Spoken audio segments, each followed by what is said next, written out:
AI artificial intelligence এটার সাথে আমরা সবাই কম বেশি পরিচিত আছি। চলুন জেনে নিই এটা কি। আর্টিফিশিয়াল ইন্টেলিজেন্স 2001 সালে মার্কিন যুক্তরাষ্ট্রে চলচ্চিত্র একটি কল্পনা কাহিনীমূলক বৈজ্ঞানিক প্রক্রিয়া।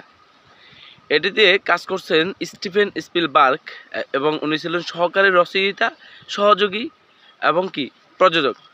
এবং ওখানে এটা শেষ চলচ্চিত্র ছিল যেখানে কাজ করেছিলেন স্ট্যানলি কুব্রিক। আর স্ট্যানলি কুব্রিক শেষ চলচ্চিত্র শুরু হওয়ার আগে মারা যায় এবং তার স্মরণে কি করছে স্টিফেন স্পিলবার্গ, তার স্মরণে এআই আর্টিফিশিয়াল ইন্টেলিজেন্স এটি চালু করেছেন। আমরা সবাই সমাজে কম বেশি আর্টিফিশিয়াল ইন্টেলিজেন্সের সাথে পরিচিত। এখন চলুন আমরা জেনে নিই যে এটা কী কাজ করতে পারে এবং আপনার উপকার কী অপকার কী, এটা আমরা এখন আপনাদেরকে বিস্তারিত বিশ্লেষণ করে জানাবো। আসলে এআই যে জিনিসটা, এটা হচ্ছে এমন একটা সিস্টেম, রোবোটিক সিস্টেম, অর্থাৎ একটা মানুষের মতো সেম একটা কাজ করে দিতে পারবে। সেটা আপনার বিল্ডিং মেক করা, আপনার কোনো সিস্টেমেটিক কাজ করা, যেমন সফটওয়্যার কাজ করা, কোনো টেকনিক্যাল কাজ করা, কোনো কনস্ট্রাকশন নিয়ে কাজ করা, বিভিন্ন ধরনের কাজগুলো করতে পারে। তো এটা সাধারণত মানুষ যেটা পারে না, অর্থাৎ রোবোটিক সিস্টেমের উন্নত মানের এআই, যেটা হচ্ছে কৃত্রিম বুদ্ধিমত্তা, মানে আপনার প্রাকৃতিক বুদ্ধিমত্তা যেখানে হার মেনে যাবে, সেখানে কি কৃত্রিম বুদ্ধিমত্তা এটা আপনাকে কি করবে, এই কাজটা করে দেবে। এটা হচ্ছে এআই।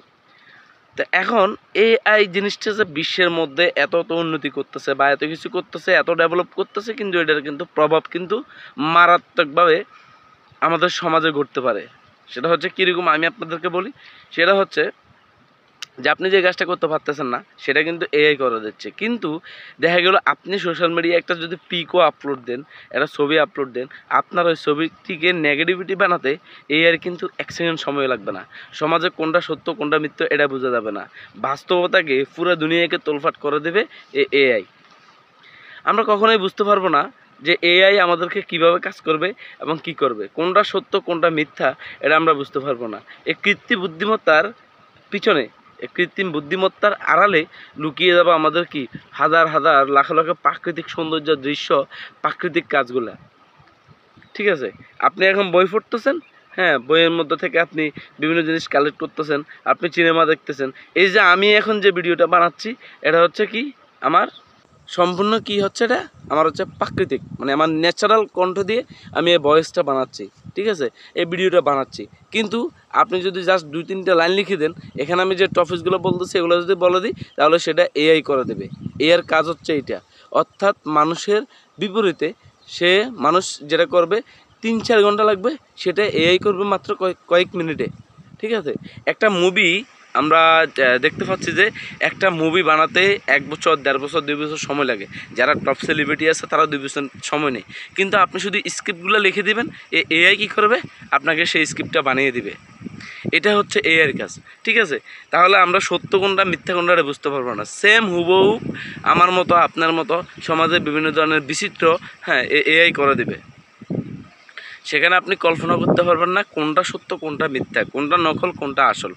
তাই আমরা আজকে থেকে কয়েক বছর পরেই দেখবেন এই এআই যুগে হারিয়ে গেছে সব প্রাকৃতিক সৌন্দর্য, সব প্রাকৃতিক জিনিস, এবং সমাজের সত্য মিথ্যার ব্যাপক আলোড়ন সৃষ্টি হবে। মানুষ বিশ্বাস করবে না কোনটা সত্য কোনটা মিথ্যা। এটা চলে আসতেছে এআই যুগে। আর এআই যুগে মানুষ এতটা হয়রানি কিংবা প্রতারণা, ব্ল্যাকমেলের শিকার হবে যেটা বলা বাহুল্য। কারণ এই এআই আপনাকে যতটুকু উপকার দিবে তার চেয়ে চরমভাবে সমাজে ক্ষতিকর প্রভাব ফেলবে। ঠিক আছে, আপনি কারোর সাথে একটা দ্বন্দ্ব লাগছে, আপনার একটা ছবিকে এআই দিয়ে যে কোনো কাজ সে করতে পারবে, যেরকম টাইপের নেগেটিভিটি দরকার হয় সে সেরকম করতে পারবে। এটা হচ্ছে এআইয়ের কাজ। প্রিয় দর্শক, অগ্রিম বার্তা দিয়ে দিলাম এআইয়ের কাছ থেকে আর্টিফিশিয়াল ইন্টেলিজেন্সের গুরুত্বপূর্ণ টপিকস। আসলে আমাদের সবার উচিত যে এআইকে কাজে না লাগিয়ে আমাদের যতটুকু ব্রেন সৃষ্টিকর্তা যতটুকু প্রাকৃতিক সৌন্দর্য কিংবা প্রাকৃতিক বুদ্ধি দিয়েছে, আমাদের সেই ইন্টেলিজেন্সকে, অর্থাৎ আপনাদের যে সেলফ ইন্টেলিজেন্স আছে সেটা কাজে লাগানো উচিত। আমরা এই এআইয়ের যুগে হারিয়ে না যাই, আমরা আমাদের যুগেই থাকি। ধন্যবাদ সবাইকে। আসসালামু আলাইকুম। ভালো লাগলে ভিডিওটি শেয়ার করে দেবেন।